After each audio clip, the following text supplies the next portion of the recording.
name? Always. Always. Oasis. Yes, Dr. like always. Oasis, how you doing? Good, good. How about yourself? Jay, right? Yeah, Jay, phenomenal. Yeah, thanks for responding to my message and willing to chat. I really appreciate it. No, absolutely. No, absolutely. It's that when a doctor reaches out to like ask about Web3, I'm always curious to see where that conversation goes. And also I Yeah, have that weird nostalgia of like kind of having that flashback of doing like research papers. So that was yeah, I saw you've published quite a bit, which is for someone who's not like in core sciences or like trying to get a PhD or something. That's pretty impressive. yeah, no, it's funny. There's a whole like backstory into that. I mean, it's interesting because that I kind of like fell into it when I started doing those papers. But I was working with a startup at the time called Mars Academy USA. They rebranded to MMMars recently, or MMars recently, and they're still doing the same thing. They did like analog astronaut simulations to train like non-medical personnel and like in triage, right? So like the whole thing is how do you prepare? And it was like way out there. Yeah. It was like way out there, but my mentor and friend, Dr. Susan Jewell, she was working with the National Institute of Health, and she was a doctor, but she like transitioned into doing more of the space, Mars, medical stuff, and actually went down a rabbit hole because so like my mom passed away from cancer in 2017, and I got like really obsessed after the fact because I made a promise to her like by the time I'm dead or long gone that cancer is not going to be a thing or a lot easier to deal with. So I went down like a rabbit hole to kind of bridge healthcare and technology and medicine and to see what that might look like to fulfill that that promise I made. So that's how how I found that startup and how I ended up doing those medical papers because I really went down a rabbit hole. Nice. Yeah, it definitely was interesting stuff. Some of it was way over my head, but Oh my God. Yeah. It was yeah. just like, there's a but lot but there.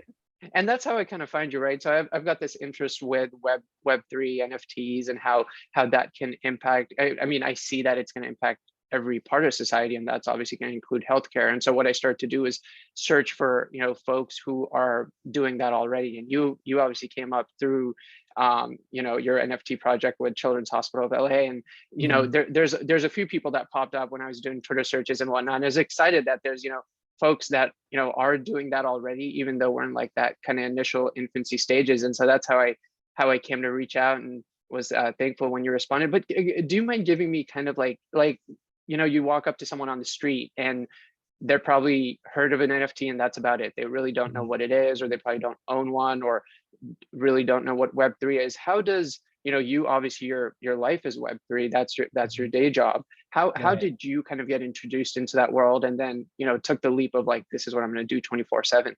Yeah, absolutely. And before I answer that, so like I too am also breaking into the Web3. I'm not yet fully immersed in it. Yeah, I know working on an NFT project may look like it, right? Like, oh, like we're doing an NFT project, but at the end of the day, like everyone's still trying to figure it out. But I mean, as a day job, I do work for an innovation studio and we do build these types of technologies, but I wouldn't say we're Web3 yet, just because we are bridging that, that Web2 and Web3 kind of area. So I want to be mindful of saying whether I'm Web3 or not, but because again, it's such a new thing, right?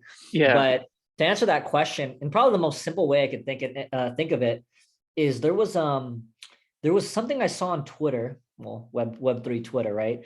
There's something I saw on Twitter, and it said, was it an article? I forget what, but it basically said, Web 1 was very read, right? You read the data, right? Web 2 is very much you read, write data. Now Web 3, it's like you read, write, and own that data. Now it's not, in this atmosphere of like, oh, a big company owns my stuff, right? So that's yeah, how I would describe Web3. Like that, it in that sense, it's decentralized because all of it's kind of like public, and you see that. And then how I would describe NFTs to people is NFTs are the value capture of cryptocurrency is how I view it, because now it's an asset that you can own and like actually publicly trade and do these things. Like it's like collectibles, like Pokemon cards, right?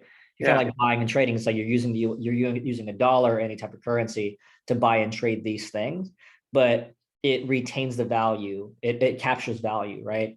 And that's kind of how, putting two and two together with this project with the Children's Hospital of Los Angeles, the hospital's already in the sense of raising money, right? They already have elements that they could capture value with, right? It's whether, or maybe it's bridging that physical and digital aspect, where it's like if you have a massive donor, right? A massive donor that gives money to the hospital, and you could build a completely new section. You can bridge that physical and digital aspect where it's like, oh, you have this NFT, this one of one, right, of this art piece that the hospital did, of these kids did, right, as a token of our gratitude. And you have this like digital certificate of like a contract one of one that you donated that money. And I think a lot of the NFT and Web3 use right now isn't yet practical. It's really not. And I say that because like the hype around the space is like these NFTs, and like it's great. Like it's a transition period. It's like it's growing. There's hype around it. It's building. It's a trend that's going to stay. But until people start using NFTs for like contractual agreements, right? Then it makes sense. Like an NFT, a non-fungible token, can be like a receipt, because that's the only one receipt you have, right? But I know that's a very long one. I mean, that elevator pitch for like describing someone on the street, that's definitely not the whole thing, or it shouldn't be the whole thing, but that's how I would describe it. It's like that read, write, and you own the data, right? Is how we view Web3 and NFTs. And especially now with like, data privacy being such a huge issue, and all these social media giants, and us kind of having this public discourse around, regulation and who owns what and what can you say and what not. This seems like the natural evolution of like, you own the data. And so then whatever you put out there, A, you're accountable for it, and then B, you can take ownership of it. So that obviously has good and bad things that come with it, just like anything else. But it's that kind of next step. And so I guess for me, as someone who, if I'm at work and I mention NFTs or something like that, I get like eye rolls, especially in healthcare, right? Healthcare is like that traditional kind of, talking about. Yeah, it's like as conservative as it gets in terms of like making technological leaps when it comes to like EMR and whatnot. So how did, like, when you obviously had this idea, when you approached Children's Hospital of LA, what did they initially say? Was it like, what are you talking about? Or was it like they were just came in with like open minds and they wanted to learn? Or was it something they knew about already and they were like, oh yeah, let's do it, kind of thing? Yeah, I mean, that's a great question, because like my situation was actually very, very unique in a sense where, so when I actually like had this concept back in October, I waited, like I kind of bid my time. And I reached out like a month after. I'm like, okay, let me talk to someone at Children's Hospital. And the reason why we actually ended up going to Children's Hospital is because like a friend of mine that I've known since kindergarten was working there, right? And she's actually started dating my best friend 4 years ago. And that's kind of how like we fell into the pot. I'm like, oh, this is kind of a thing. Let's reach out and let's see who we can talk to. So when I approached them, and it's a good thing I waited actually. When I approached them, they actually accepted their first cash donation of it from an NFT sale or NFT sales on Halloween. So, and what's interesting enough, this is like the serendipity of the entire story. The person that I actually ended up talking to and connecting with, and there's a lot of people at Children's Hospital, like you could connect with all these corporate partnerships people. The person I ended up connecting with actually is the one that accepted that cash donation. So she already knew what NFTs were, and she knew that it could raise the hospital money.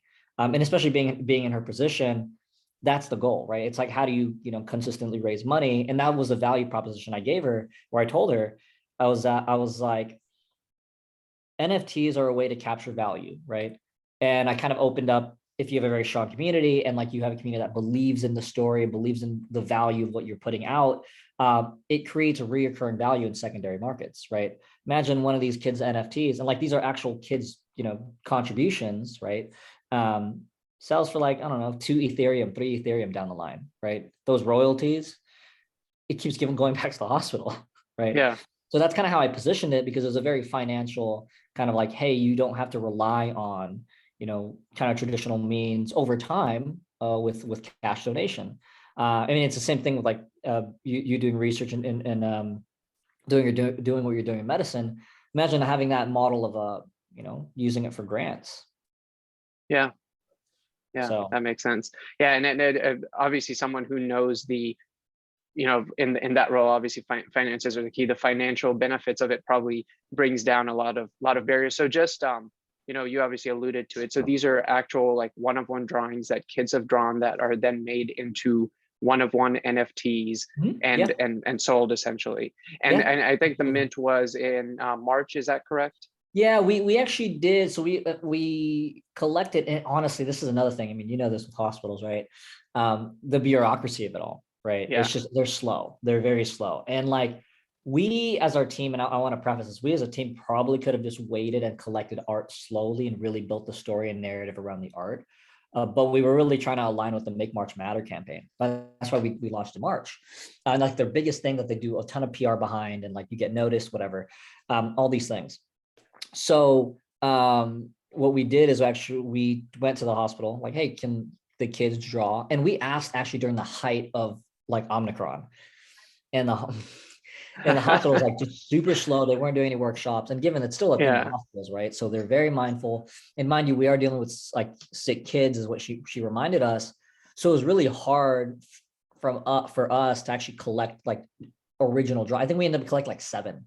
Okay. But given we had a total of 35, so the rest of the remainder was actually collected by their art repository that they've been collecting over the years that they already owned, right? So we were told that they had to create like a policy around this for us, just so we can use the art. So there's this thing, I didn't know what the legality was behind it, but that's how we ended up like collecting the kids' art. So what we did is we collect 35, we have 35 one-of-ones. And then we actually took 8 of them and actually made them into collectibles, right? So we handpicked 8 different NFTs of the 35, and we made 800 in total of these that people could just own, right? So that's kind of what we ended up doing. And what's nice too is like these NFTs end up being kind of like a ticket, because we actually do want to keep doing this and have in-person charity events over time for the community, because again, that's how you retain value, right? The community really has to show that you care and that you are always trying to add value to them, right?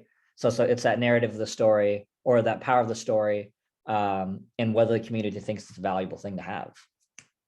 Absolutely. Yeah.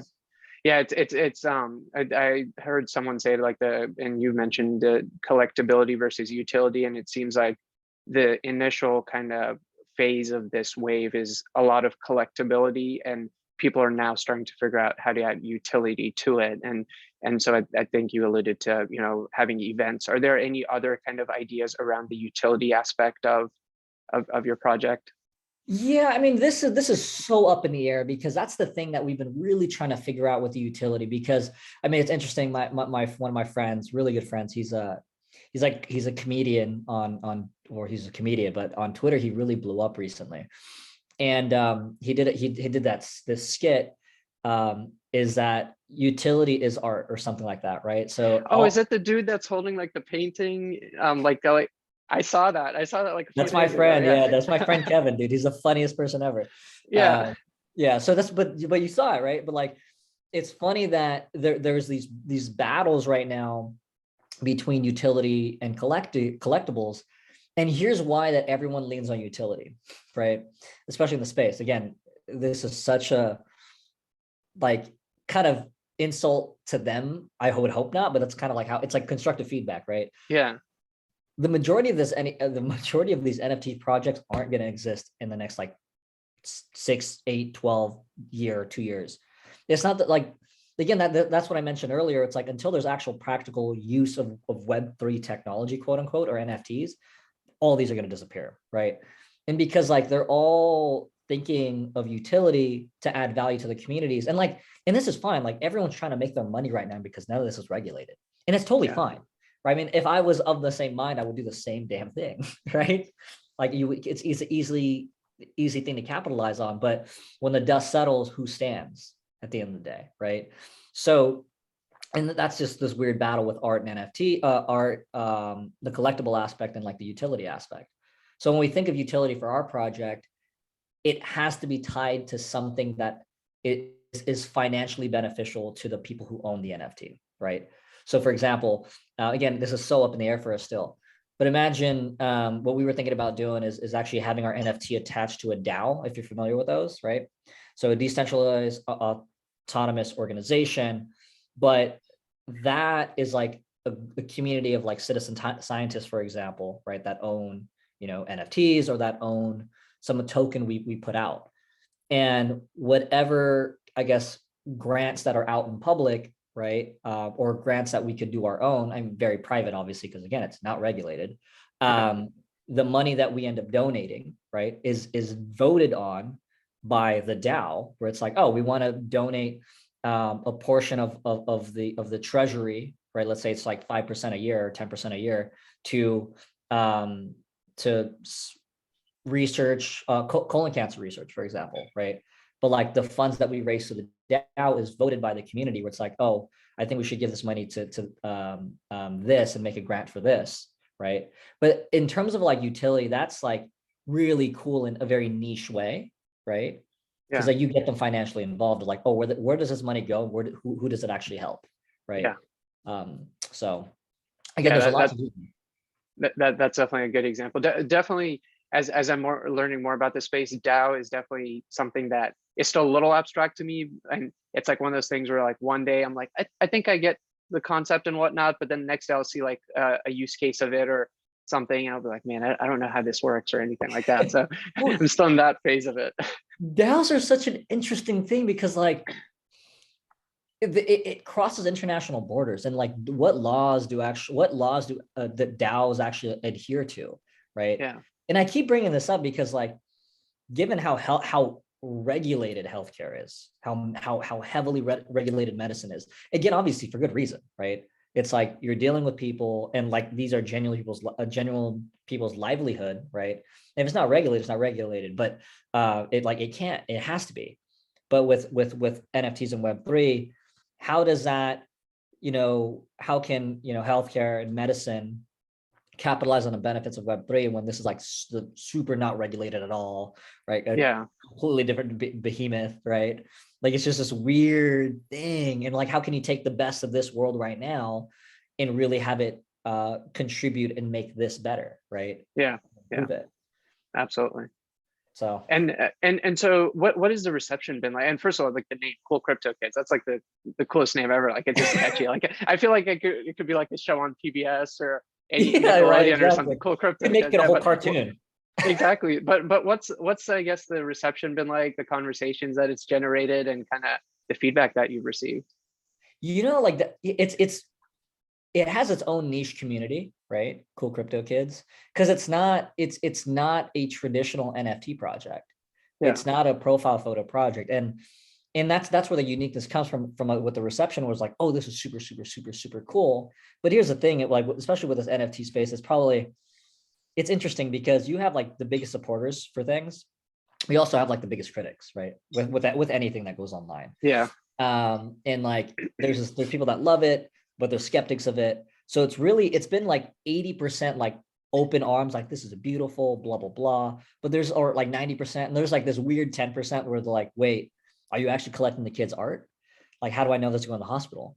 So like, and what's interesting, and I view those people as like gatekeepers to the space, because they know that if things like this are successful, right, and then like the people in the community still get their value, right? If they could go resell a kid's art piece for like $500,000, they'll totally do it, right?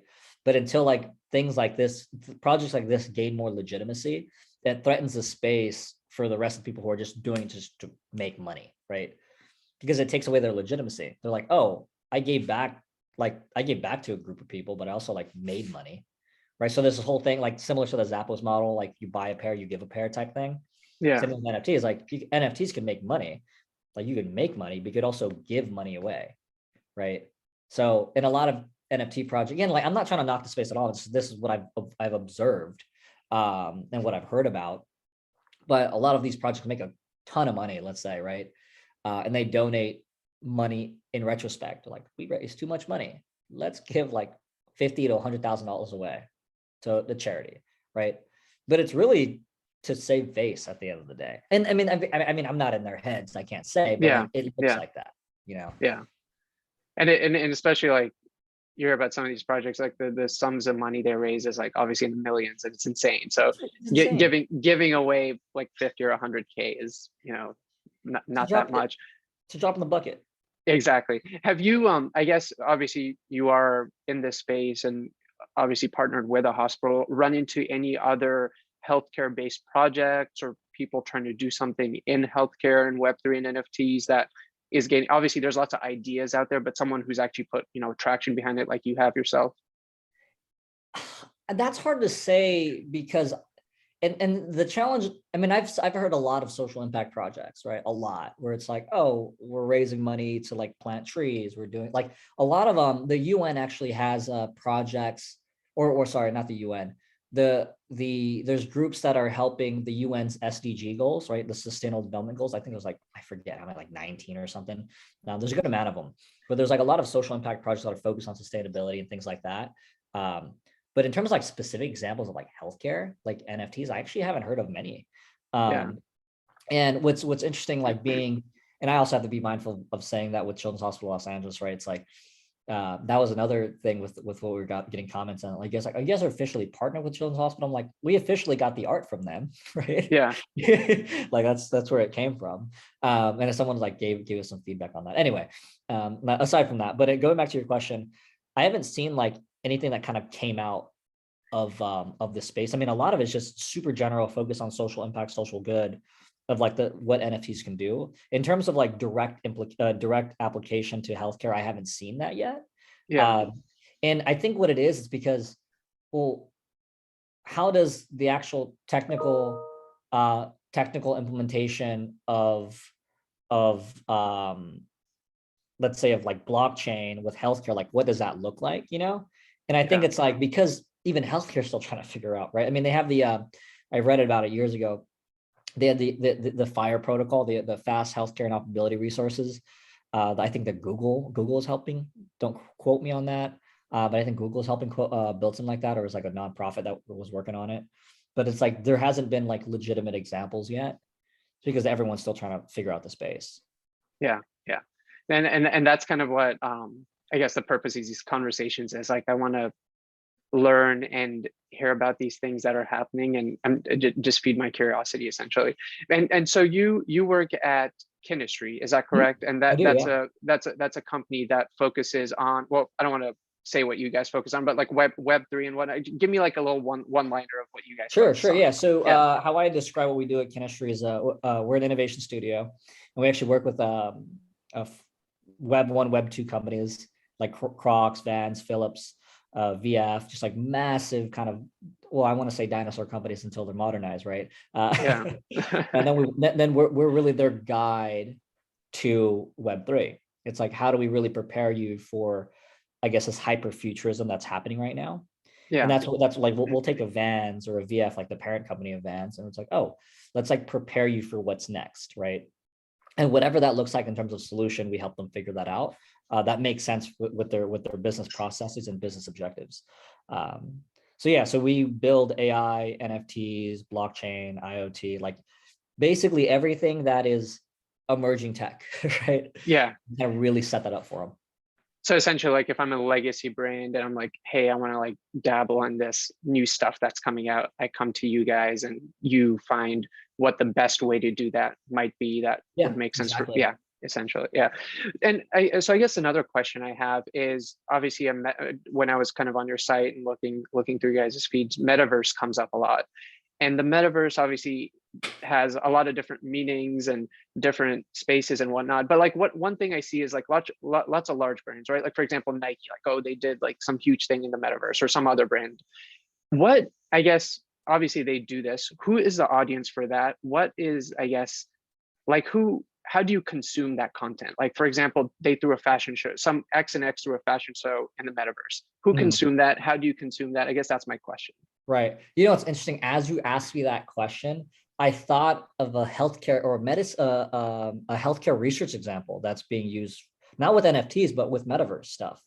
A colleague of mine, and I don't know how kind of under the wraps this is, so I'm not even going to say any names, Yeah. or what hospital, but or research institute. But they're working on something in the Metaverse to do like medical research, right? So in the environment of the Metaverse, and again, like how I view the Metaverse as it stands within this context is, how do you take what's physical, right? Like as physical as you can think of, right? How do you match the physics of it? How do you match like the chemical compounds of XYZ? Um, how do you do that in the metaverse? How do you make that digital, right? And what's interesting is that until like that becomes a thing where you can actually take, let's say, a hat, I don't know, right? I don't have a lot of hats around me, but a hat, Yeah. and you take the actual like mechanics of a hat, the physics of a hat, and you put it in the metaverse.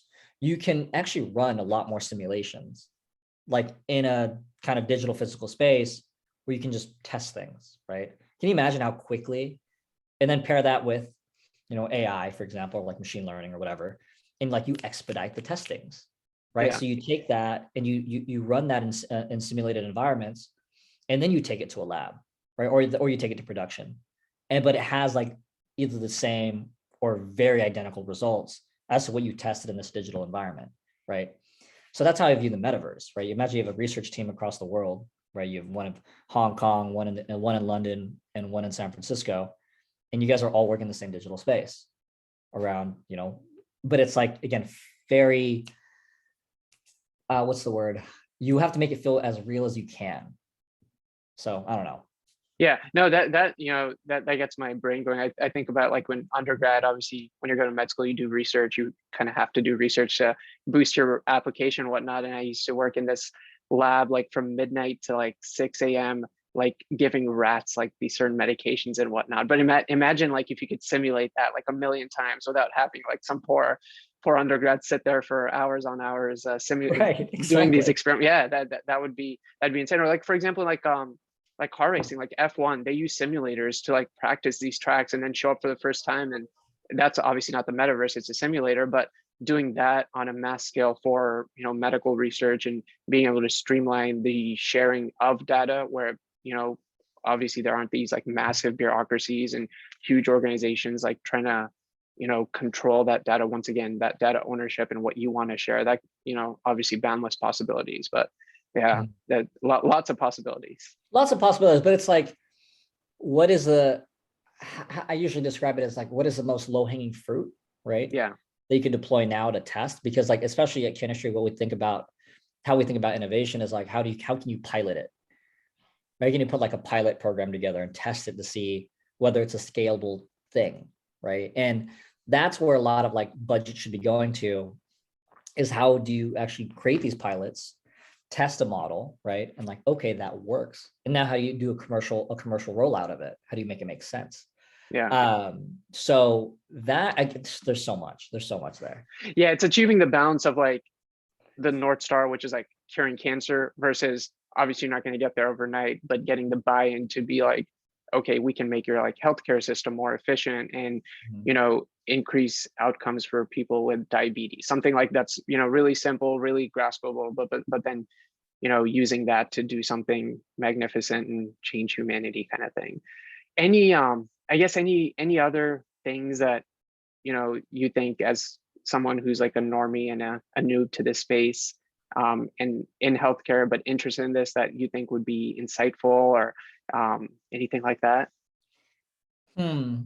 There's a lot of what problem. I mean, this is like not too insightful, but I think it's important to know. There's a lot of noise in the space right now. It's Yeah. really hard to kind of, it's really hard to separate the legitimate projects from like the not legitimate projects. And a lot of the NFT projects right now are very much money making things. Again, it's okay. That's just the space we're in right now. And then the other angle of it is like the application of Web3. It's like, where does it actually land? And a way to think of it, especially if you're like kind of going through the space, think of like arbitrage opportunities or arbitrage kind of things where it's like, oh, no one thought about this, right? And you Yeah. kind of like play with it. You kind of like expand on that. Because I know when we did this, the NFT stuff, again, it's purely financial for the hospital. How someone's like, oh, I'm kind of mad that this, what you thought of was so simple, but it's so smart. I'm like, yeah, Yeah. but that's the low hanging fruit aspect, right? Like, especially with science specifically, all the problems that we look at are very very complicated, right? But a lot of times the solution to that complicated problem or complex problem is usually a very simple one. Yeah. Right? That's Yeah. how I think about the space. Is like everyone's trying to think of how to save the world, but but if you could find a simple solution to fix something that's big and complex and break it down, I mean, it goes back to what Einstein always says, right? So if you can't explain it in a simple way, you don't really get it. Yeah. Yeah. That good words to part by. And I guess final question, Cool Crypto Kids, any, obviously you can buy the art pieces right now. Anything else in terms of like new art rolling out, or like a big fundraising campaign, or anything upcoming in the rest of 2022 that you can share? Or Sure. Yeah. No. yeah. Absolutely. So right now, again, this is really up in the air until we like actually have a date for it, and like we put a planning committee. Um, but right now we actually have we have an auction. So we had to actually have to push back our auction because some smart contract thing that we were working on. So we're auctioning off the one of ones from the hospital. That's like coming up in May. Okay. And then additional art that we have coming out is we've been approached by several other hospitals. A hospital on the East Coast, I think South Carolina, wanted to do something. We might do something with the Atlanta Children's Hospital. Again, like everything's up in the air. But toward the end of the year, again, this is also up in the air until like we really solidify dates. We're planning on having a gala in LA. Nice. Yeah, a gala around, I mean, Cool Crypto Kids is going to be involved, but the first ever like IRL kind of most Hollywood Tinseltown gala for NFT fundraising. So hopefully we could pull that off. Again, it's kind of a big project to plan, but that's what, like, I have a whole plank of what do you call it, team that's coordinating that, so I don't actually have to deal with it, which is nice. That's a lot. Yeah. So we have like a project event team kind of working that out. But yeah, that's like the next thing. I mean, like we want to do more collections and really have multiple social good drops for different children's hospitals. I mean, because we are a child focused kind of like collection, they could focus on other child-led organizations or ones that are supporting them. Because again, Cool Crypto Kids sounds cool. You're right. It really does. Yeah. And thank you for doing that. Thank you for setting a model of, doing something good in the Web3 NFT space. When I ran into you and your project and what you guys are doing, I was super excited, and thanks for having this conversation with me. And if you ever find yourself in Houston, do let me know. I would love to say hi. Absolutely. No, I'd love to. Yeah. I'd love to we'll stay connected for sure. We'll be on the Twitter spaces together. Anytime we have a room, I'll invite you to it. You can engage. It's always nice to have the experts in the room in a different field, and like really bringing that expertise to this space. Because again, I think with Web3 and like any other industry, it's a constant education both sides, right? It's like, this is what I deal with. This is what you guys deal with. How can we actually build something together? Yeah. And again, like that's just NFT. That's just the Web3 community. They claim to be very, very community oriented, community focused, but like we have to hold them accountable to that. Yeah. Yeah. Absolutely. Well, thanks once again. Looking forward to chatting soon, and have a good rest of your day. All right, always good talking to you. Talk to you soon. Bye. Bye.